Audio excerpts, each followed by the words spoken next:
La pobre viuda huyó a una choza de paja por orden de su difunto esposo y lo que descubrió lo cambió todo. La muerte de Miguel llegó en silencio, como llegan las cosas más terribles. Un martes cualquiera, un martes que Marta Moreno jamás podría olvidar. Estaba en la cocina preparando frijoles cuando escuchó el golpe. Ese sonido sordo, pesado, que hace un cuerpo al caer. Corrió al cuarto y lo encontró tirado junto a la cama, con los ojos abiertos y las manos aferradas al pecho. Infarto masivo, dirían después los doctores. Muerte instantánea, dijeron, como si esas palabras pudieran consolar algo. Pero lo que Marta nunca le contó a nadie fue lo que pasó en esos últimos segundos, porque Miguel no murió en silencio. Miguel le habló, con la voz quebrada, casi sin aire. Su esposo la agarró del brazo con una fuerza que no debería tener un hombre moribundo. Sus ojos, normalmente cálidos, estaban llenos de pánico. Pánico verdadero. Marta, escúchame bien. Cuando yo muera, tienes que irte.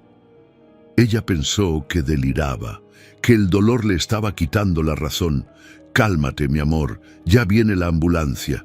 ¡No!, la interrumpió con desesperación. Escúchame, toma a los niños, toma lo que puedas y vete a la choza.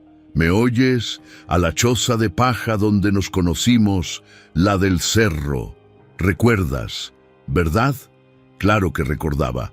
Ese lugar abandonado junto al río, donde habían ido a esconderse cuando eran novios, donde se habían dado su primer beso. Pero eso fue hace 20 años. Nadie iba ahí ya. Miguel, no entiendo. No tienes que entender. Solo hazlo, por favor. Por los niños, prométemelo. Y entonces, con un último suspiro que olía a miedo y a secretos, Miguel Moreno cerró los ojos para siempre. Marta se quedó ahí, arrodillada junto al cuerpo de su esposo, sosteniendo su mano que se enfriaba, sin comprender nada, sin saber que esas últimas palabras cambiarían todo. Porque uno nunca sabe cuándo la vida que conoce va a terminar.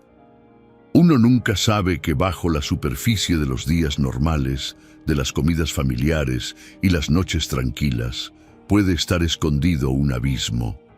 Marta Moreno era una mujer sencilla, 42 años, costurera de profesión, madre de 2 hijos, Andrés de 14 y Sofía de 11. Vivían en una casa modesta en las afueras de Guadalajara, con paredes de cemento pintadas de azul claro y un jardín pequeño donde crecían bugambilias.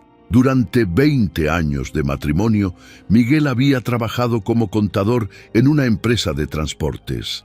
Salía temprano, regresaba tarde, un hombre callado, trabajador, que nunca faltó a una función escolar de sus hijos, que nunca levantó la voz en casa. Un buen hombre, decían todos en el velorio, pero Marta no podía dejar de pensar en esas últimas palabras, en ese terror en sus ojos, en esa orden incomprensible: vete a la choza. ¿Por qué? ¿De qué huir? ¿De quién? El funeral fue un martes siguiente. Llovió toda la mañana. La iglesia estaba llena de compañeros de trabajo de Miguel, de vecinos, de familiares lejanos que Marta apenas conocía. Todos le decían lo mismo: fue un buen hombre, descanse en paz. Ánimo, Marta, Dios te dará fuerzas. Pero algo no estaba bien. Había unos hombres, 3, para ser exactos, vestidos con trajes negros impecables, parados al fondo de la iglesia. No se acercaron a dar el pésame, no lloraron, solo observaban, con esos ojos fríos, calculadores, que te hacen sentir desnuda. Cuando Marta intentó mirarlos directamente, desviaron la vista, pero seguían ahí. ¿Quiénes son?, le preguntó a la hermana de Miguel. No sé, mija, tal vez del trabajo. Pero nadie del trabajo de Miguel usaba trajes así. Nadie del trabajo de Miguel miraba de esa manera. Esa noche, después del entierro, cuando Marta finalmente llegó a casa con sus hijos agotados y rojos de tanto llorar, vio el carro, un Suburban negro con vidrios polarizados, estacionado justo enfrente de su casa. Nadie bajó, nadie se movió, solo estaba ahí, observando. Marta cerró la puerta con llave, corrió las cortinas y se quedó despierta toda la noche con el corazón latiendo tan fuerte que pensó que se le saldría del pecho. Al día siguiente, el carro seguía ahí, y comenzaron las llamadas. El teléfono sonaba a las 3 de la mañana. Marta contestaba y solo había silencio.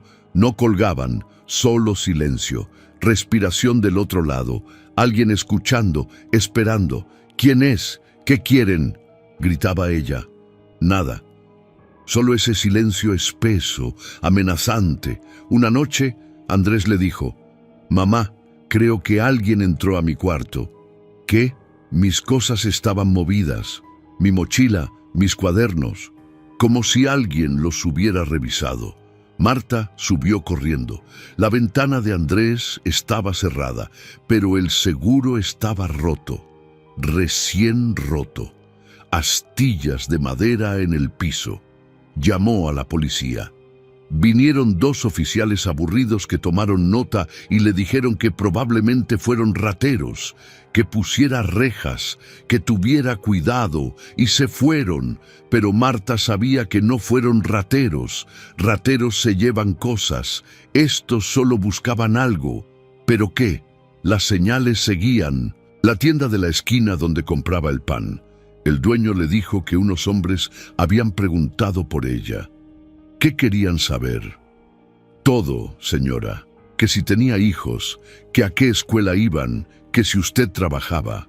El corazón de Marta se congeló. Entonces sucedió. Un viernes por la tarde. Marta fue a recoger a Sofía de la escuela. Siempre salía a las 2 en punto. Marta siempre llegaba a las 2:10. Pero ese día había tráfico. Llegó a las 2:20. Cuando entró al patio de la escuela, vio a su hija. Estaba junto a la puerta, sola, con su mochila rosa en la espalda. Y había un hombre alto, con lentes oscuros y una gorra, hablándole, agachado a su altura. Sofía se veía asustada. «¡Sofía!», gritó Marta corriendo. El hombre volteó, la miró y sonrió. Una sonrisa fría, horrible. Luego se levantó y caminó hacia un auto que esperaba con el motor encendido. Se subió y se fueron. Marta abrazó a su hija temblando. «¿Qué te dijo? ¿Qué te dijo ese hombre? Que él conocía a papá, que papá le debía algo y que tú sabes dónde está». «¿Dónde está qué?». «No sé, mami. Me dio miedo. Dijo que volvería». Esa noche, Marta no durmió. Se quedó sentada en la sala con las luces apagadas, mirando la calle. El Suburban negro estaba ahí otra vez, toda la noche, como un depredador esperando. Y entonces entendió. Las últimas palabras de Miguel no fueron delirio, fueron una advertencia, fueron instrucciones de supervivencia. Miguel sabía que esto iba a pasar. Miguel sabía que vendrían. ¿Pero por qué? ¿Qué había hecho su esposo? ¿Qué secreto terrible escondía el hombre con quien había compartido 20 años de su vida? A las 4 de la mañana, Marta tomó una decisión. La decisión más difícil de su vida. Se iba. Si estás disfrutando esta historia, por favor suscríbete al canal. Necesito saber que no estoy sola contando estas historias que duelen y transforman. Y dime en los comentarios, ¿desde dónde nos ves? ¿Desde México? ¿Colombia? ¿España? Quiero saber que esta historia llega a tu corazón como llegó al mío. Marta despertó a sus hijos a las 5 de la mañana. Vístanse, rápido, tomen solo lo necesario, una muda de ropa, nada más. «Mamá, ¿qué pasa?». Andrés tenía los ojos hinchados de sueño. «Nos vamos». «¿A dónde?». «No preguntes. Confía en mí». Sofía comenzó a llorar. «No quiero irme. Quiero quedarme en mi casa. Mi amor». Marta se arrodilló frente a ella. Tomó su carita entre las manos. «Sé que tienes miedo. Yo también tengo miedo. Pero tu papá Tu papá me pidió que los protegiera, y eso voy a hacer, aunque no entienda por qué, aunque todo sea confuso. Vamos a estar bien, te lo prometo. No sabía si era verdad, no sabía si podrían estar bien, pero una madre hace lo que tiene que hacer. Empacaron en silencio, una mochila cada uno. Marta tomó todo el dinero que tenía guardado, 3,000 pesos. No era mucho, no era nada, pero tendría que alcanzar. A las 5:30 salieron por la puerta de atrás. El cielo todavía estaba oscuro, las calles vacías. El Suburban seguía adelante, los vigilantes probablemente dormidos, confiados. Caminaron 6 cuadras hasta la avenida principal. Cada sombra era una amenaza. Cada ruido de motor las hacía brincar. Tomaron el primer camión que pasó, uno que iba hacia el norte, hacia las montañas. Andrés miraba por la ventana, pálido y callado. Sofía dormitaba abrazada a su mochila. Marta no podía dejar de voltear hacia atrás, esperando ver ese Suburban negro aparecer en cualquier momento. 2 horas después, bajaron en un pueblito llamado San Martín. Desde ahí tendrían que caminar. La choza estaba en el cerro, lejos de todo, escondida entre los árboles y las piedras. ¿Hacia dónde, mamá?, preguntó Andrés. Marta señaló la montaña, allá arriba. Era casi mediodía cuando comenzaron el ascenso. El sol pegaba fuerte, no habían desayunado. Sofía se quejaba del calor y del cansancio, pero Marta no podía detenerse. Sentía que cada minuto que pasaban expuestos era un minuto en que podían encontrarlas. El camino casi no existía ya. 20 años de abandono lo habían borrado. Ramas y espinas les cortaban la piel. Piedras sueltas hacían que resbalaran, pero Marta recordaba aquel día de juventud, cuando ella y Miguel habían subido por primera vez, riendo, enamorados, sin imaginar que ese lugar algún día sería su refugio. Tardaron 3 horas en llegar. La choza seguía ahí, milagrosamente, una estructura pequeña de palos y paja, medio caída, comida por el tiempo. Pero ahí estaba. ¿Aquí vamos a vivir? Sofía miraba horrorizada. Esto es... Mamá, esto se va a caer. Solo por un tiempo, mi amor. Solo hasta que... ¿Hasta qué? Marta no tenía respuesta. Entraron. El piso era de tierra. Había telarañas en todos los rincones. Un olor a humedad y abandono. Pero era un techo. Era un escondite. Marta dejó caer su mochila y se sentó en el suelo, finalmente permitiéndose sentir el peso de todo. El miedo, la confusión, la rabia. «Miguel, ¿por qué?», susurró. «¿Qué hiciste? ¿En qué nos metiste?». Y entonces Andrés gritó desde el rincón. «Mamá, ven, hay algo aquí». Marta corrió hacia donde estaba Andrés. Su hijo había movido unas tablas podridas del piso y señalaba hacia abajo con la mano temblorosa. «Mira, mamá, aquí abajo hay algo». Efectivamente, debajo de las tablas había un hueco, y dentro del hueco, una caja de metal, una caja fuerte pequeña, oxidada, pero cerrada con candado. El corazón de Marta latió con fuerza. Miguel había estado aquí. Miguel había dejado esto. Con manos temblorosas sacó la caja. Pesaba. Adentro había algo importante. «¿Qué es, mamá?». Sofía se había acercado también, olvidando por un momento su miedo. «No sé, hija». Buscó algo para romper el candado. Encontró una piedra grande afuera y golpeó 1, 2, 3 veces hasta que el metal viejo cedió. El candado se rompió. Marta abrió la caja. Dentro había fajos de billetes. Muchos billetes, dólares y pesos. Marta nunca había visto tanto dinero junto. Debía haber... ¿cuánto? 50,000 pesos. ¿Más? Pero eso no era todo. Había también 3 pasaportes. Marta los abrió con manos temblorosas. Eran pasaportes mexicanos, pero con nombres falsos. Laura Mendoza, decía el suyo, con su foto. Roberto Mendoza, el de Andrés. Ana Mendoza, el de Sofía. ¿Cuándo había tomado Miguel estas fotos? ¿Cómo había conseguido documentos falsos sin que ella se diera cuenta? Había también un sobre manila. Marta lo abrió y sacó varios papeles, documentos y una carta, escrita con la letra de Miguel. Esa letra que ella conocía tan bien, que había visto en tarjetas de cumpleaños y listas de mercado durante 20 años. Querida Marta, comenzaba, las manos le temblaban tanto que apenas podía sostener el papel. Si estás leyendo esto, es porque ya morí, y es porque hiciste lo que te pedí, viniste a la choza. Gracias por confiar en mí, incluso sin entender. Ahora necesito que me escuches, necesito explicarte todo, y necesito que me perdones. Marta sintió que las lágrimas comenzaban a caer. Los niños la miraban en silencio, asustados. Durante los últimos 10 años, yo no he sido quien tú creías. El trabajo de contador, eso era real, pero solo era una fachada. La empresa de transportes para la que trabajaba no movía mercancía legal. Marta, movían drogas. Toneladas de drogas, del sur hacia el norte, y yo llevaba los libros. Yo hacía que el dinero sucio pareciera limpio. Marta dejó de respirar. No podía ser verdad. No su Miguel, no el hombre que la abrazaba cada noche, que ayudaba a los niños con la tarea, que iba a misa los domingos. Al principio no sabía, te lo juro.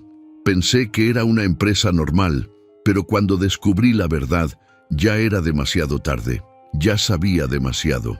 Y ellos me dijeron que si hablaba, si intentaba irme, ustedes pagarían el precio. Tú, Andrés, Sofía. Así que me quedé callado, me convertí en cómplice. La voz de Marta era apenas un susurro. Dios mío. Miguel, ¿qué hiciste? Pero hace 6 meses algo cambió. Descubrí que planeaban usar una de nuestras rutas para traficar personas, niños. Marta, niños robados de Centroamérica. Eso no lo pude soportar. No pude seguir fingiendo que era solo un trabajo, así que copié todo. Todos los libros contables, todas las rutas, todos los nombres. Lo guardé en una memoria USB que está en esta caja y se lo di al FBI. Sí, me convertí en informante, en traidor para ellos, en héroe para otros. No sé qué soy, Marta, solo sé que no podía seguir viviendo así. Marta buscó desesperadamente en la caja. Ahí estaba, una memoria USB pequeña, negra. Ahí estaba la prueba de todo. La razón por la que los hombres de negro vigilaban su casa, la razón por la que habían intentado acercarse a Sofía. Ellos descubrieron que fui yo quien filtró la información. No tienen pruebas, pero lo saben, y van a venir por ti. Van a pensar que tú tienes las copias de seguridad. Van a pensar que sabes dónde está todo. Por eso preparé esta ruta de escape. El dinero es suficiente para que empiecen de nuevo. Los pasaportes son reales, aunque los nombres no. Hay un hombre en Monterrey, se llama Roberto Salazar. Fue mi amigo en la universidad. Le conté todo. Él las va a ayudar con nuevas identidades, con una casa, con trabajo. Su dirección está aquí. Confía en él como yo confié. La carta continuaba en la siguiente página. La letra de Miguel se volvía más apurada, más desesperada. Perdóname, mi amor. Perdóname por mentir durante tanto tiempo, por exponerlos a este peligro, por no ser el hombre que merecías. Pero quiero que sepas algo. Cada día contigo, cada sonrisa de nuestros hijos, cada momento simple y hermoso de nuestra vida, eso fue real. Eso nunca fue mentira. Yo los amo más que a mi propia vida. Por eso hice esto. Por eso me enfrenté a ellos. Para que ustedes pudieran vivir libres, para que ustedes pudieran estar a salvo. Marta sollozaba ahora sin control. Los niños la abrazaron, sin entender completamente, pero sintiendo el dolor de su madre. En esta caja también hay instrucciones, un mapa. Desde la Choza hasta Monterrey hay que tomar una ruta específica. Nada de carreteras principales, nada de autobuses normales. Ellos tienen gente en todas partes. El mapa te muestra el camino seguro. Va a ser difícil, va a ser peligroso, pero es la única manera. Te amo, Marta Moreno. Siempre te amé. Cuida a nuestros hijos y si puedes, algún día, perdóname. Tu esposo que te falló, Miguel. Marta dejó caer la carta. Se quedó ahí sentada en el piso de tierra de esa choza abandonada, abrazando a sus hijos, llorando por el hombre que creía conocer y que resultó ser un extraño que la amaba, un extraño que los había traicionado y salvado al mismo tiempo. Mamá, Andrés tenía la voz quebrada. Papá era un criminal. ¿Qué podía decir? ¿Cómo explicarle a un niño de 14 años que su héroe, su padre, había trabajado para narcotraficantes? Tu papá cometió errores terribles, pero al final intentó hacer lo correcto y nos protegió. A su manera, nos protegió. ¿Y ahora qué vamos a hacer? Sofía sollozaba. No podemos quedarnos aquí. Esto da miedo. Hace frío. Tengo hambre. Marta miró a sus hijos, miró el dinero, miró los documentos falsos, miró el mapa que Miguel había preparado tan cuidadosamente. Tenían dos opciones. Podían regresar, ir a la policía, confiar en que las autoridades las protegerían, pero Miguel trabajó con el FBI y aún así terminó muerto. Las filtraciones existen, la corrupción es real. ¿Y si las mismas autoridades que deberían protegerlas eran parte del problema o podían seguir el plan de Miguel, confiar en un muerto, convertirse en otras personas, dejar atrás todo lo que conocían? Ninguna opción era buena, pero una los mantenía con vida.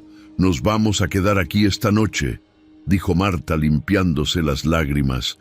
Descansaremos y mañana al amanecer comenzamos el viaje a Monterrey. Esa noche fue la más larga de sus vidas. Durmieron abrazados en el suelo, usando sus mochilas como almohadas. Afuera, los sonidos del bosque eran aterradores para quienes habían vivido toda su vida en la ciudad. Cada crujido era un peligro, cada sombra era un enemigo, pero no pasó nada. Los hombres de negro no sabían de la choza, todavía. Al amanecer, Marta estudió el mapa de Miguel. La ruta era compleja. Primero tenían que bajar del cerro por el lado opuesto, donde había un pueblo llamado Santa Rosa. Ahí tomarían un camión de carga que iba hacia Zacatecas. El conductor era un contacto de Miguel, alguien que hacía la ruta todos los martes. Pagarían en efectivo, sin preguntas. Desde Zacatecas, otro contacto, otro viaje, así saltando de pueblo en pueblo, escondiéndose en lugares que no aparecen en los mapas, hasta llegar a Monterrey. El viaje completo tomaría una semana, tal vez más. ¿Lista, mija? Marta miró a Sofía. La niña asintió, aunque sus ojos estaban rojos e hinchados. «Listo, hijo». Andrés apretó los puños. «Vamos a lograrlo, mamá. Por papá, vamos a llegar». Comenzaron el descenso.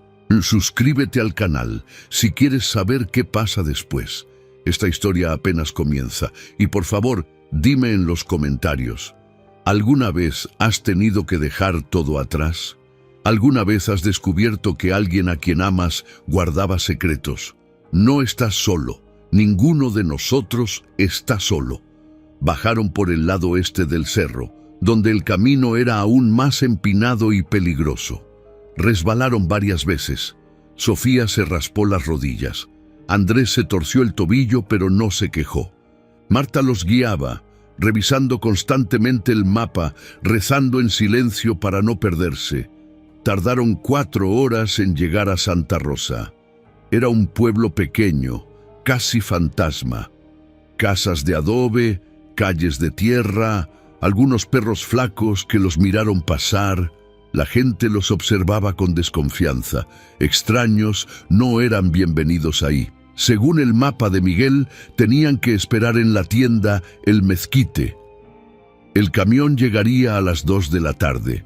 Encontraron la tienda. Era un local sucio, con un mostrador de madera y estantes casi vacíos. Detrás del mostrador, un hombre viejo con bigote blanco los miró con ojos entrecerrados. «Buenas tardes», dijo Marta con voz temblorosa. «¿Don Chuy?» El hombre no respondió inmediatamente, solo las miraba evaluando. «¿Quién pregunta?» «Miguel. Miguel Moreno nos dijo que...» Al instante, el rostro del viejo cambió. Miró hacia la puerta, verificó que no hubiera nadie más. Hizo una seña para que pasaran atrás del mostrador. «Rápido, no se queden ahí paradas». Los llevó a un cuartito en la parte de atrás. Había cajas apiladas, costales de frijol, un catre viejo. ¿Miguel las mandó? Sí. Bueno, él murió, pero dejó instrucciones. Don Chuy se persignó. Que en paz descanse. Era un buen hombre, un hombre valiente. ¿Traen dinero? Marta sacó 2,000 pesos del fajo que había en la caja. El viaje a Zacatecas. Para 3. Don Chuy tomó el dinero. El camión llega en 2 horas. El conductor se llama Lencho. No habla mucho. No hagan preguntas. Él las va a dejar en la central de Zacatecas. Ahí alguien más las va a recoger. ¿Entendido? ¿Quién? No sé. Miguel tenía sus contactos. Yo solo soy un eslabón de la cadena. Las 2 horas se sintieron como 2 días. Se quedaron escondidas en ese cuartito oscuro y sofocante. Sofía se había quedado dormida de puro agotamiento. Andrés miraba la pared en silencio, perdido en sus pensamientos. Marta no podía dejar de pensar quién era realmente Miguel, cuándo había organizado toda esta red de ayuda, cuántas personas sabían de su doble vida, y ella había sido tan ciega, tan ingenua. 20 años. 20 años durmiendo junto a un hombre que tenía sangre en las manos. Indirectamente, sí, pero sangre al fin. Ese dinero que usaban para la comida, para la escuela de los niños, para las medicinas, ¿de dónde venía? ¿De cuánta muerte y destrucción venía? Se sentía sucia, traicionada. Pero también entendía que Miguel había intentado salir, que al final había arriesgado todo por hacer lo correcto. ¿Era suficiente? ¿Podía perdonarlo? No lo sabía. A las 2 en punto, escucharon el motor de un camión. Don Chuy asomó la cabeza. «Es Lencho. Váyanse. ¡Rápido!». Salieron. Era un camión de carga viejo, lleno de cajas de verduras. El conductor era un hombre gordo con sombrero de paja. Ni siquiera volteó a verlas, solo señaló la parte de atrás. «Súbanse entre las cajas. Hay espacio, no hagan ruido, no salgan hasta que yo les diga». Se subieron. El espacio era estrecho, incómodo. Olía a tomate podrido y tierra, pero era un escondite. El camión arrancó. Durante horas viajaron así, sacudiéndose con cada bache del camino. Sofía vomitó 2 veces por el mareo y el mal olor. Andrés la sostenía, limpiándole la boca con su camiseta. Marta rezaba. Rezaba como no había rezado en años. «Dios, si estás ahí, si nos estás viendo, protégenos. No sé qué hice para merecer esto. No sé por qué nos está pasando. Pero por favor, protege a mis hijos. Ellos no tienen la culpa de nada». El camión se detuvo de repente. Voces afuera, voces de hombres, autoritarias. «Retén militar», susurró el conductor. «No se muevan, no respiren fuerte». Marta abrazó a sus hijos. El corazón le latía tan fuerte que pensó que los soldados lo escucharían. Pasos. Alguien subió a la parte de atrás del camión. Una linterna iluminó entre las cajas. «¿Qué lleva?» «Verduras, mi comandante, tomates, lechugas. Voy para el mercado de Zacatecas». «Ábrala». El sonido de cajas moviéndose, cada vez más cerca. La linterna iluminó justo junto a donde estaban escondidos. Sofía apretó la boca para no gritar. Marta cerró los ojos. Este era el fin. Los iban a descubrir. Los iban a... Ya está, puede seguir. El soldado bajó. El camión volvió a arrancar. Habían pasado, por centímetros, por pura suerte, por intervención divina, pero habían pasado. Gracias, susurró Marta. Gracias, gracias, gracias. Llegaron a Zacatecas cuando ya era de noche. El conductor detuvo el camión en un callejón oscuro de la central de autobuses. Bájense, alguien las va a encontrar. ¿Quién? No sé, yo ya cumplí mi parte. Y se fue. Así nada más. Las dejó ahí, en una ciudad desconocida, en la oscuridad, rodeadas de extraños. Marta sacó el mapa. Según las instrucciones de Miguel, tenían que esperar en la taquilla número 7. Alguien se acercaría y diría la frase: «Van para Monterrey». Encontraron la taquilla. Se sentaron en una banca cercana. Esperaron. 1 hora, 2 horas, nada. «Mamá, tengo miedo», sollozó Sofía. «Lo sé, mi amor, yo también». Andrés se levantó. «Voy por agua, hay una máquina allá. No te alejes». Pero el niño ya había caminado hacia las máquinas expendedoras. Marta lo perdió de vista por un segundo, solo un segundo, y entonces escuchó el grito: «¡Mamá!». Corrió. Sofía corrió, y lo que vieron las congeló.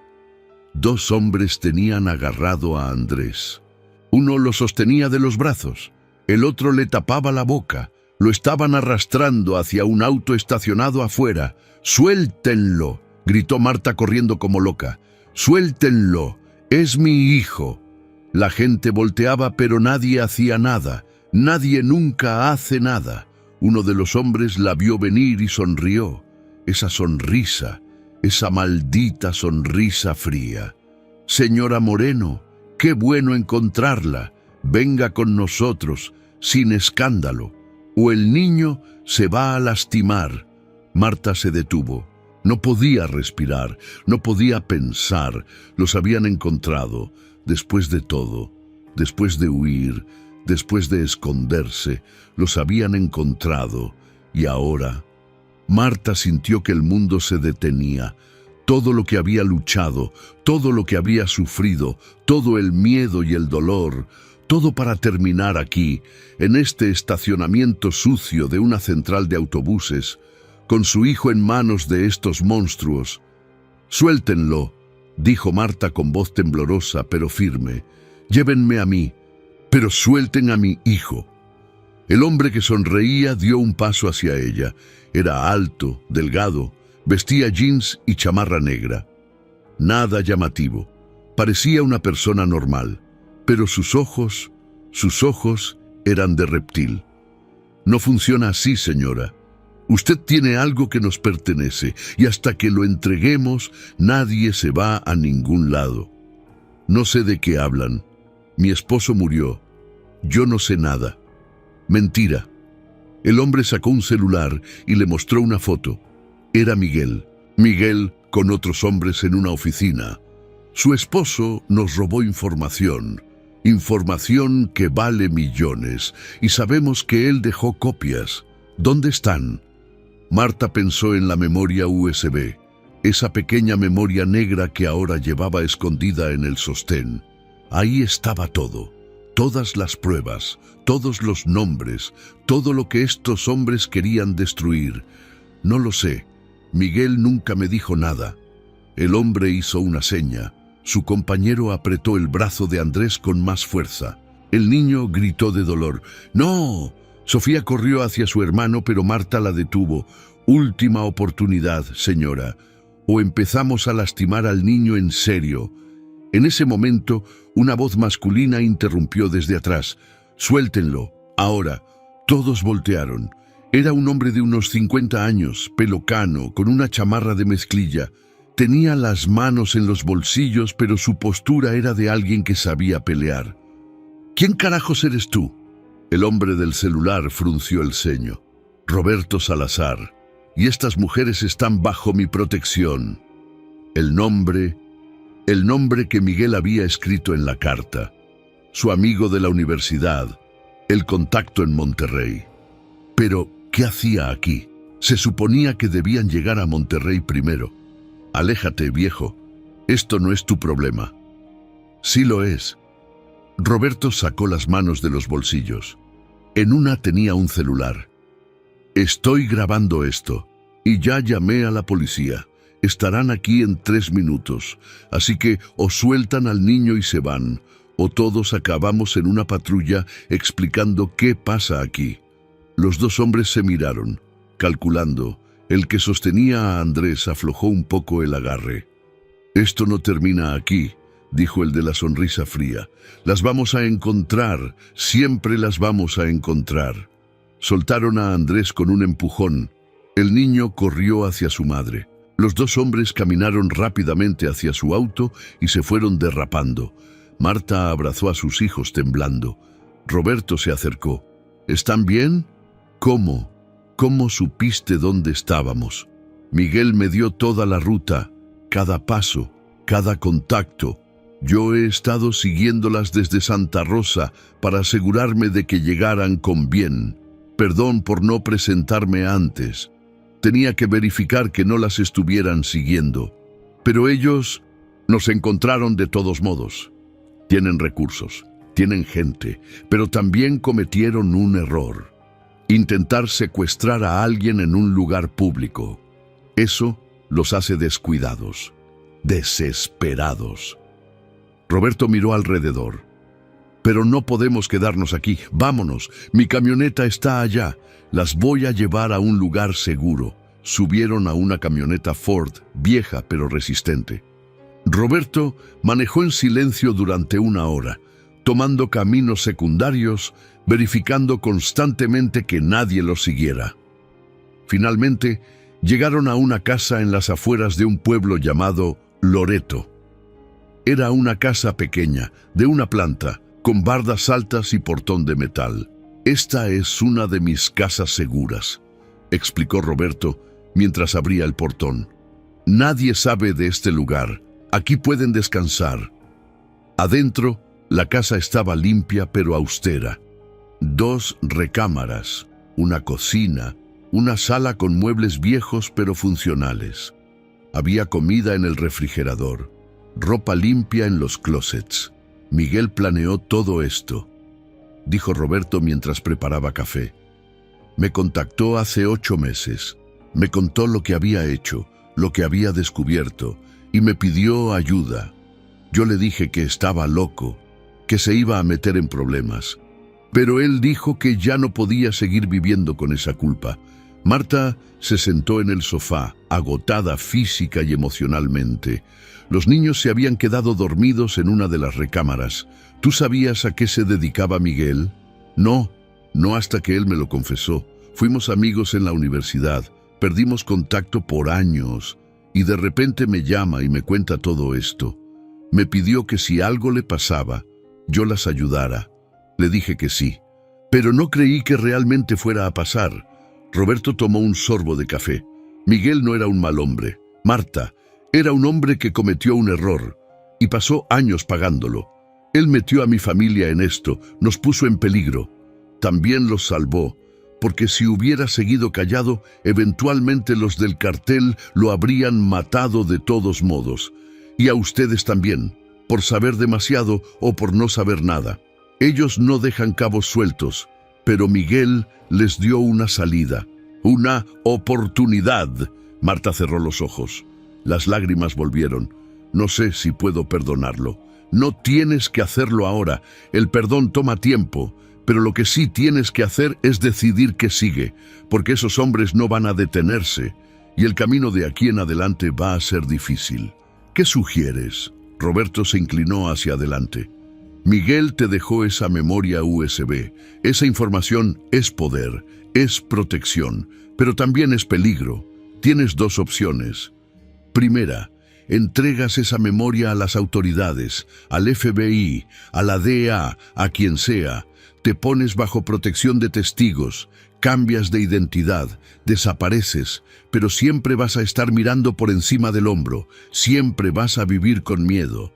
Y la segunda opción, usas esa información como seguro de vida. Dejas copias con gente de confianza, con abogados, con periodistas, y le haces saber al cartel que si algo les pasa a ti o a tus hijos, toda esa información se hace pública. Los nombres, las rutas, las cuentas bancarias, todo. Es un suicidio para ellos, pero también es un juego peligroso, porque tienes que convencerlos de que hablas en serio.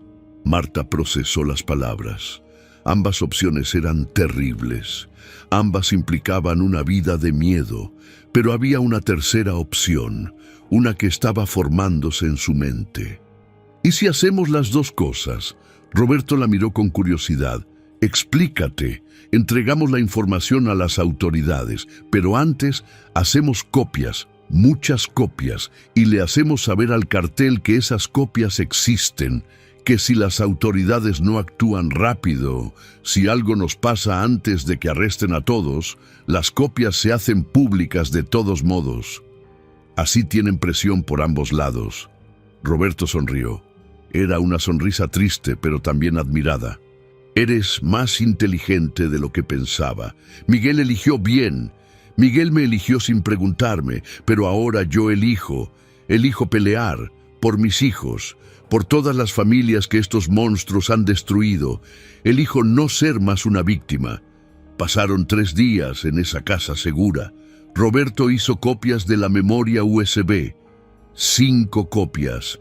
Las repartió con contactos de confianza. Un abogado en Ciudad de México, un periodista en Guadalajara, un exagente federal retirado en Tijuana. Cada uno con instrucciones claras. Si algo le pasaba a la familia Moreno, publicar todo. Mientras tanto, Roberto también contactó a un agente del FBI con quien Miguel había trabajado. Se llamaba David Torres. Era mexicoamericano, hijo de inmigrantes. Alguien que, según Miguel, aún tenía principios. El agente Torres llegó el 4.º día. Era un hombre serio, de unos 40 años, con cara de pocos amigos. Pero cuando vio la memoria USB, cuando revisó los archivos, su expresión cambió. Esto es, Dios mío, esto es enorme. Aquí hay nombres de políticos, de policías, de jueces, toda la red. Con esto podemos desmantelar todo el cartel.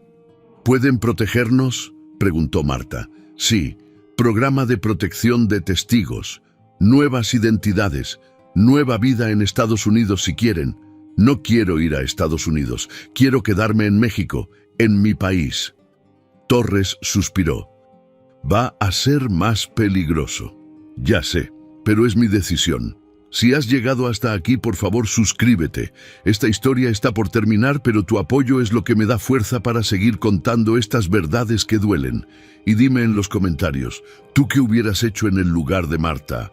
¿Huir para siempre o quedarte y pelear? Quiero saber qué piensas. Se llevaron 6 meses. 6 meses en los que Marta y sus hijos vivieron escondidos mientras el FBI construía los casos. 6 meses de declaraciones, de testimonios, de miedo constante, pero también de sanación, de terapia, de aprender a vivir con la verdad. Andrés comenzó a escribir. Escribía sobre su padre, sobre el dolor, sobre la rabia. Su terapeuta dijo que era bueno, que era sanador. Sofía dibujaba la choza en el cerro, dibujaba a su madre abrazándola, dibujaba un futuro sin miedo. Y Marta aprendió a perdonar, poco a poco, porque guardar rencor era como tomar veneno esperando que el otro se muriera. Y Miguel ya estaba muerto. Lo único que quedaba era decidir cómo iba a vivir ella. Las redadas empezaron un martes de noviembre, coordinadas, simultáneas en 6 estados. Arrestaron a 120 personas, políticos, policías, empresarios. Todo el imperio del cartel colapsó en 48 horas. Los medios lo llamaron Operación Contable, en honor a Miguel, al contador que se había convertido en héroe. Aunque Marta sabía que la realidad era más complicada, que Miguel no era ni héroe ni villano, era un hombre que cometió errores y que intentó enmendarlos. Los hombres que los habían perseguido fueron arrestados también. El de la sonrisa fría, el que había agarrado a Andrés. Todos. Marta fue a verlos en la corte. Necesitaba verlos sin poder, sin amenaza, solo como lo que eran, hombres patéticos y vacíos. Cuando la vieron, el de la sonrisa fría bajó la mirada. Ya no sonreía. Después del juicio, Roberto ayudó a Marta a establecerse en Monterrey, no con identidades falsas, con sus nombres reales, porque ya no tenían que esconderse. Marta abrió un taller de costura, pequeño al principio, pero creció, contrató a otras mujeres, mujeres que también habían sufrido, que también habían perdido, y juntas construyeron algo hermoso. Andrés terminó la preparatoria con honores, decidió estudiar periodismo. Quiero contar historias como la nuestra, le dijo a su madre, para que la gente sepa que no están solos. Sofía se convirtió en una adolescente fuerte y brillante. Quería ser abogada, para defender a gente como nosotros, decía, para que nadie más tenga que vivir con miedo. Y la choza en el cerro. Marta volvió un año después, con sus hijos. Subieron juntos, ya sin prisa, ya sin miedo, y cuando llegaron, Marta cayó de rodillas y lloró. Lloró por todo lo que habían perdido, lloró por todo lo que habían ganado, porque debajo de esa choza de paja no solo habían encontrado dinero o documentos, habían encontrado algo más valioso, habían encontrado su propia fuerza, su capacidad de sobrevivir, su derecho a existir sin miedo. Andrés puso una placa de madera junto a la entrada. Había tallado algo que Marta le había dicho una noche, cuando él le preguntó si algún día dejarían de tener miedo. El miedo nunca se va completamente, pero aprendemos a caminar con él, y eventualmente el miedo se hace más pequeño, y nosotros nos hacemos más grandes. 3 años después del día en que Miguel murió en aquella habitación, Marta estaba sentada en su taller. Había una orden grande que terminar, vestidos para una boda, vida continuando. Belleza emergiendo de las cenizas. Su celular sonó. Era el agente Torres. Marta, solo quería que supieras. Acaban de sentenciar al último de los grandes. 30 años de prisión. Se acabó. Realmente se acabó. Marta cerró los ojos. Gracias por todo. No, gracias a ti y a Miguel. Ustedes salvaron muchas vidas, más de las que imaginas. Cuando colgó, Sofía entró al taller. Ya tenía 16 años.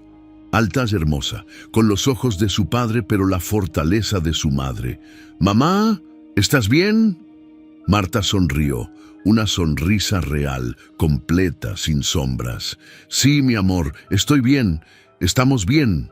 Esa noche, los 3 cenaron juntos como todas las noches. Espagueti, el platillo favorito de Miguel, lo hacían una vez por semana, para recordar, para honrar, para perdonar. Y antes de comer, como siempre, hicieron un brindis, con agua, con refresco, con lo que hubiera. «Por papá», dijo Andrés. «Por papá», repitió Sofía. «Por Miguel», dijo Marta, «que cometió errores terribles, que nos puso en peligro, pero que también nos dio la oportunidad de salvarnos. Que descanse en paz y que nosotros sigamos viviendo de verdad, sin miedo, con propósito, con amor». Porque eso era lo que habían aprendido en aquella choza de paja en el cerro, que la vida puede quitártelo todo, puede arrancarte la seguridad, la inocencia, la paz, pero hay algo que no puede quitarte: tu voluntad de seguir, tu capacidad de levantarte, tu derecho a construir algo nuevo sobre las ruinas de lo que perdiste. Marta Moreno había huido a una choza por orden de su difunto esposo, y lo que descubrió allí cambió todo. No era oro, no era plata, no era un tesoro material, era el tesoro de su propia fuerza. El tesoro de saber que podía proteger a sus hijos. El tesoro de descubrir que incluso cuando parece que todo se pierde, cuando la oscuridad es total, cuando el miedo te paraliza, siempre hay un camino hacia adelante. Solo tienes que dar el primer paso. Aunque ese paso sea hacia una choza abandonada en un cerro, aunque ese paso sea hacia lo desconocido, aunque ese paso sea el más aterrador de tu vida, porque al final del miedo está la libertad, y al final de la noche más oscura, siempre amanece. Marta miró a sus hijos comiendo, riendo, planeando el futuro, y supo que todo había valido la pena. Cada lágrima, cada pesadilla, cada momento de terror, porque aquí estaban, vivos, libres, juntos, y eso, más que cualquier tesoro escondido bajo tablas de madera, era lo que realmente importaba. No sabías lo fuerte que eras hasta que ser fuerte fue tu única opción. Esta fue la historia de Marta Moreno, una mujer común que descubrió que dentro de ella vivía una guerrera, y que esa guerrera podía enfrentar al infierno mismo si se trataba de proteger a sus hijos, porque así son las madres. Así es el amor verdadero, inquebrantable, imparable, eterno. Pero la historia no terminó ahí, porque la vida real nunca termina donde uno quiere. La vida real continúa, con sus sorpresas, con sus vueltas inesperadas, con sus verdades que duelen más que cualquier mentira. Pasaron 5 años desde aquel brindis, 5 años de paz. 5 años en los que Marta creyó que finalmente todo había terminado, que podían vivir tranquilos, que el pasado se había quedado enterrado donde debía estar. Pero el pasado nunca se queda enterrado, no cuando está construido sobre secretos. Era un sábado de marzo, cuando llegó el sobre. Marta estaba en su taller, que ahora era toda una boutique. 3 empleadas, contratos con tiendas departamentales. Su nombre, Diseños Moreno, empezaba a ser reconocido en Monterrey. La vida era buena, o eso parecía. El cartero tocó la puerta. Paquete certificado para la señora Marta Moreno. Ella firmó sin pensar. Era un sobre manila grueso, sin remitente, solo su dirección escrita con letra impecable. Lo abrió. Adentro había fotografías, viejas, de Miguel, pero no eran fotografías familiares, eran fotografías de vigilancia. Miguel entrando a edificios, Miguel reuniéndose con hombres en estacionamientos oscuros, Miguel contando dinero, Miguel con una mujer que no era Marta, una mujer joven, bonita, con un niño en brazos. Marta sintió que el piso se movía bajo sus pies. Había también una nota escrita a mano. Tu esposo te mintió sobre muchas cosas, pero la mentira más grande todavía no la descubres.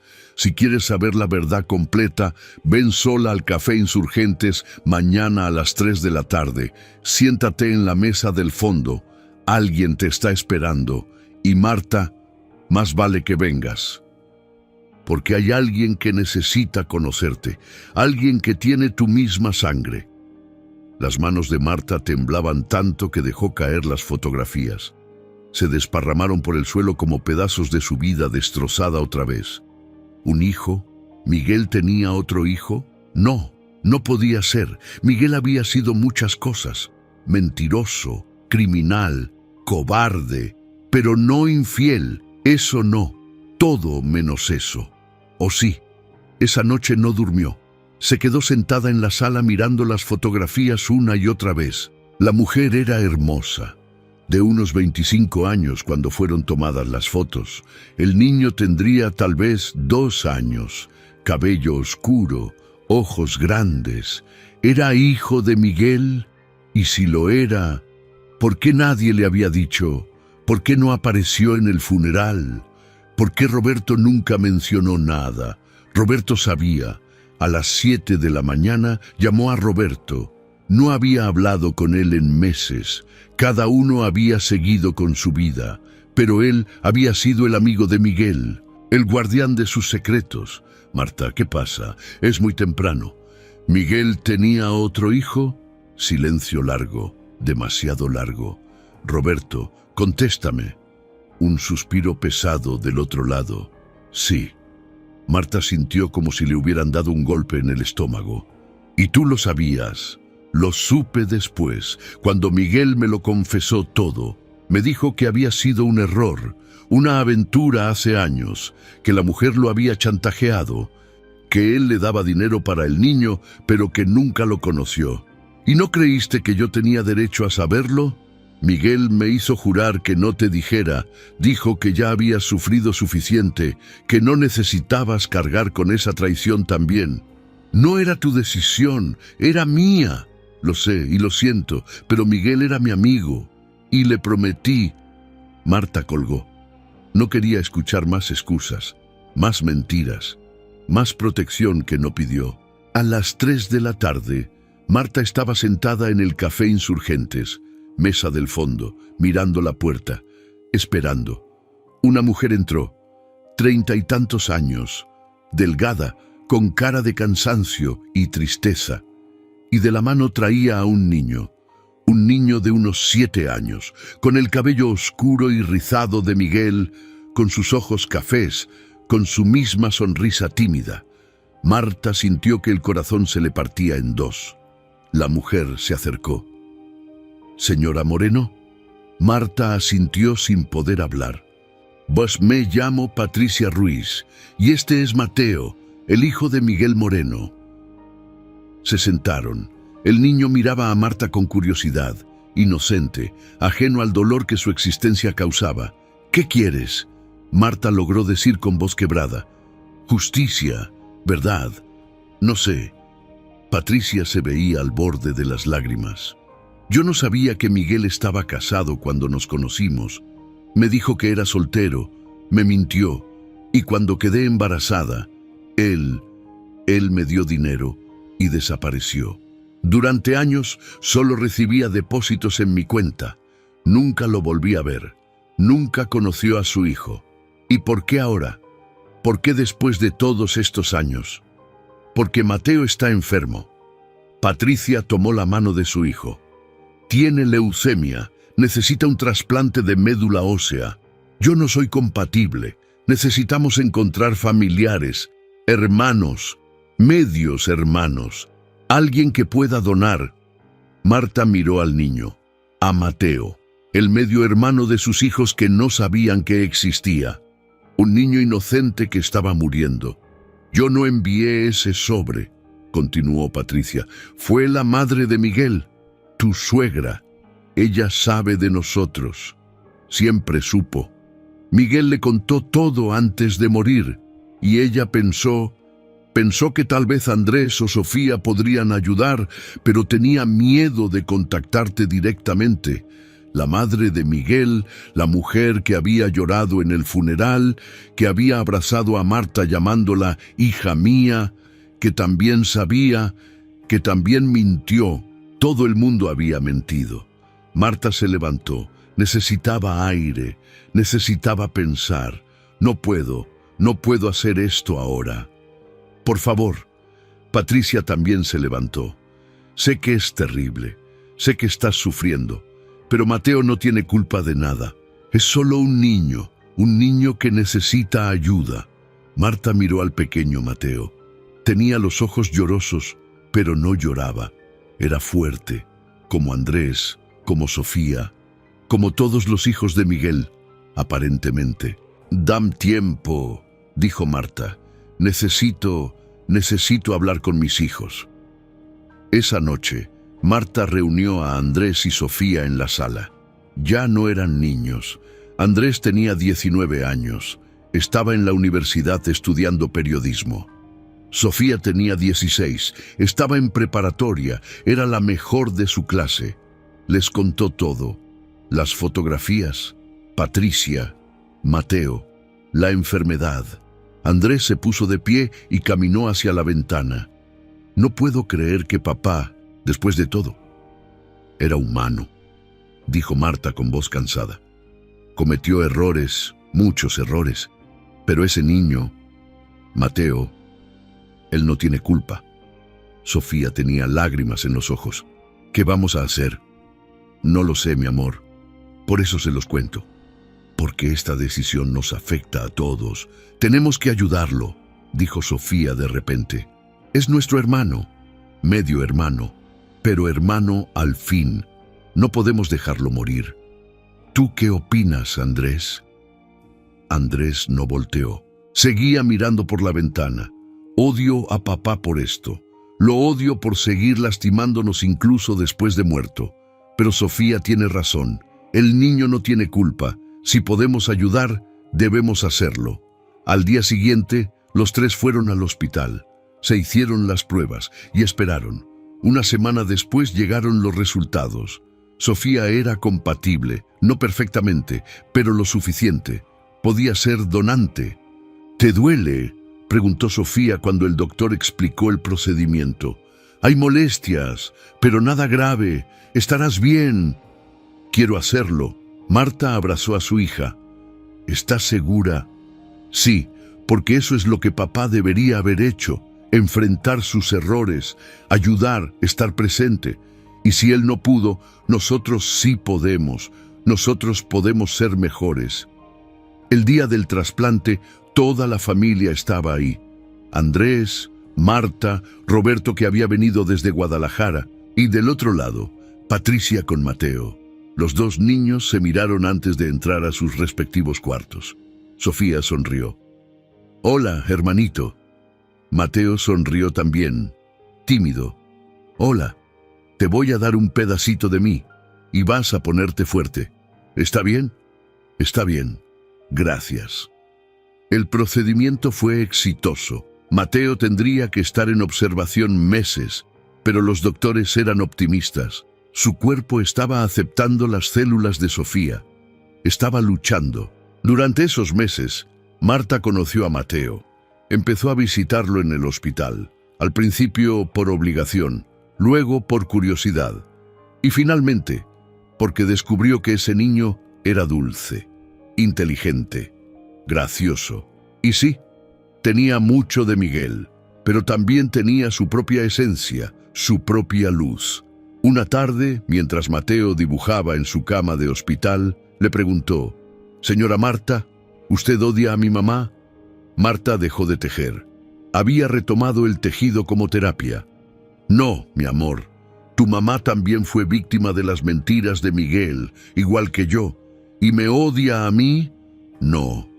Y mientras lo decía, Marta se dio cuenta de que era verdad. No lo odiaba. Era imposible odiar a ese niño. «No te odio. Nada de esto es tu culpa. Yo extraño a mi papá aunque nunca lo conocí. ¿Es raro?». No es raro, es humano. Mateo siguió dibujando. «Mamá dice que usted es muy fuerte, que sobrevivió cosas terribles, que es como una superheroína». Marta sonrió con tristeza. «No soy superheroína, solo soy una mujer que hace lo que tiene que hacer. Eso es lo que hacen los superhéroes». 6 meses después, Mateo salió del hospital, en remisión. Todavía con tratamiento, pero vivo, fuerte, con futuro. Patricia abrazó a Marta llorando. «Gracias, gracias por no odiarnos, por ayudarnos, por ser mejor persona de lo que cualquiera hubiera sido». «No lo hice por ti», dijo Marta honestamente. «Lo hice por Mateo, por mis hijos, para enseñarles que podemos elegir ser mejores que nuestro dolor, que podemos elegir el amor sobre el rencor». Esa Navidad, por primera vez en años, Marta organizó una cena. Invitó a sus hijos, a Roberto, y también invitó a Patricia y Mateo. Fue extraño, incómodo al principio. 2 familias rotas, intentando ser algo parecido a una familia completa. Pero cuando todos se sentaron a la mesa, cuando Andrés sirvió el pavo y Sofía repartió las ensaladas, cuando Mateo rió por algo que Roberto contó, Marta sintió algo que no había sentido en mucho tiempo. Paz, no felicidad perfecta, no olvido del dolor, pero paz. La paz de saber que había elegido el camino correcto, que había elegido sanar en lugar de destruir, perdonar en lugar de vengarse. Antes de comer, Andrés levantó su copa. Un brindis. Todos levantaron sus copas. «Por papá», dijo Andrés, «que nos dejó un desastre, que nos mintió, que nos lastimó, pero que también, de manera retorcida, nos enseñó algo. Nos enseñó que los errores de una persona no tienen que definir a quienes dejó atrás, que podemos elegir quienes queremos ser. Y hoy elegimos ser una familia, rara, rota, remendada, pero familia al fin. Por la familia, dijeron todos. Y brindaron. Marta miró alrededor de la mesa. Andrés, con sus 22 años, ya trabajando en un periódico importante, escribiendo sobre injusticias, dando voz a quien no la tiene. Sofía, con sus 19, estudiando leyes, peleando por los débiles. Mateo, con sus 10, dibujando, soñando, vivo gracias a su hermana. Patricia, intentando reconstruir su vida con dignidad. Roberto, siendo el tío que todos necesitaban. Y ella, Marta Moreno, ya no la mujer que huyó aterrorizada a una choza, ya no la viuda traicionada y rota. Ahora era la mujer que eligió levantarse cada maldito día, la mujer que eligió perdonar lo imperdonable, la mujer que eligió construir puentes en lugar de muros. Después de la cena, mientras todos platicaban en la sala, Marta salió al jardín. Necesitaba un momento sola con sus pensamientos. Roberto la siguió. ¿Estás bien? Sí, solo estaba pensando. En Miguel, siempre pienso en Miguel, pero ya no con rabia, ya no con ese dolor que paraliza. Ahora pienso en él con tristeza, porque fue un hombre que pudo haber sido grandioso, pero eligió el camino fácil una y otra vez. Y al final, pagó el precio. ¿Lo perdonaste? Marta tardó en responder. No sé si el perdón funciona así. No es un interruptor que prendes y ya. Es un proceso. Algunos días lo perdono, algunos días lo odio, algunos días simplemente me da tristeza por todo lo que perdimos. Pero lo que sí sé es que ya no voy a dejar que sus decisiones dicten mi vida. Ya no voy a ser la víctima de su historia. Ahora escribo mi propia historia. Roberto sonrió. Miguel tenía razón en una cosa. Eras más fuerte de lo que él merecía. Marta miró las estrellas. Todos somos más fuertes de lo que creemos. Solo lo descubrimos cuando no nos queda otra opción. Los años siguientes trajeron más sorpresas, más desafíos, porque así es la vida.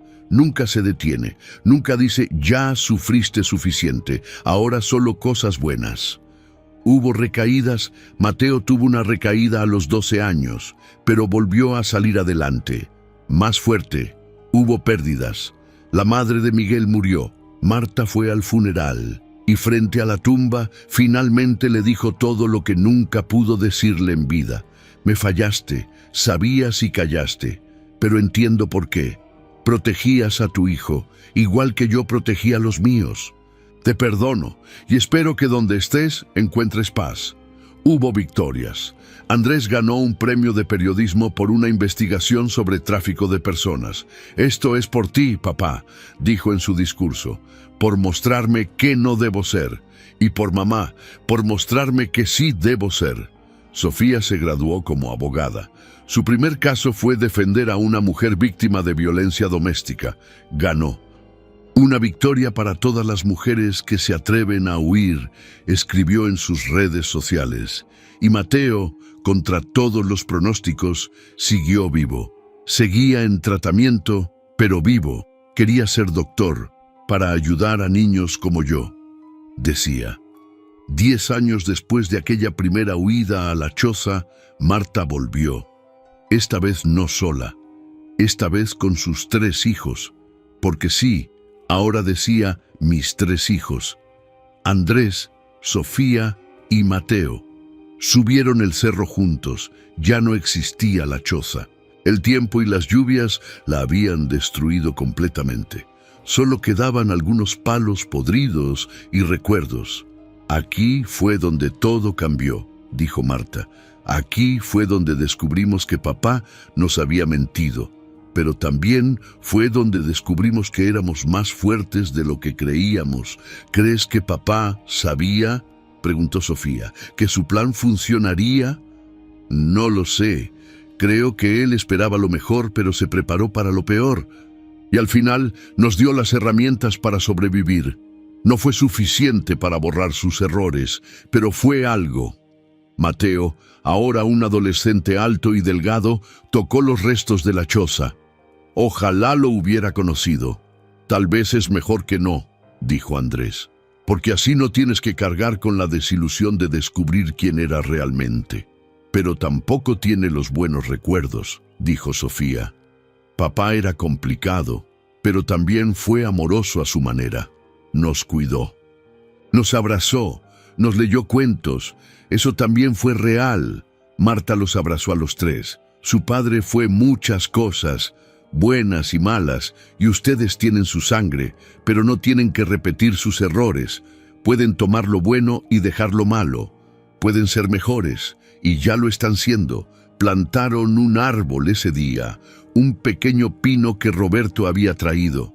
Lo plantaron donde había estado la choza, para que algo hermoso crezca donde hubo dolor, dijo Marta mientras paleaban la tierra, y mientras el sol se ponía sobre el cerro, mientras los cuatro regresaban por el camino de bajada tomados de la mano, Marta supo que finalmente había llegado al final de esa historia. No era el final que había imaginado cuando tenía 20 años y se casaba con Miguel llena de esperanzas y sueños. No era el final que merecía después de tanto sufrimiento, pero era su final, el que ella había construido con sus propias manos, con su propio valor, con su propia capacidad de perdonar lo imperdonable y amar lo imperfecto. Y eso, descubrió, era suficiente, porque al final la verdadera riqueza no estaba en la choza, no estaba en el dinero o los documentos o los secretos, estaba en la familia que eligió mantener unida, en los hijos que educó para ser mejores, en el perdón que aprendió a dar, en la fuerza que descubrió dentro de sí misma. Esa era la verdadera fortuna que Miguel le había dejado. Sin querer, sin saberlo, él había plantado las semillas de su transformación, y Marta las había regado con lágrimas, sangre y amor, hasta que florecieron, hasta que ella floreció. No sabías lo fuerte que eras hasta que ser fuerte fue tu única opción, pero una vez que lo descubres, una vez que esa fuerza despierta dentro de ti, nadie, absolutamente nadie, puede quitártela. Y esa es la moraleja real de esta historia.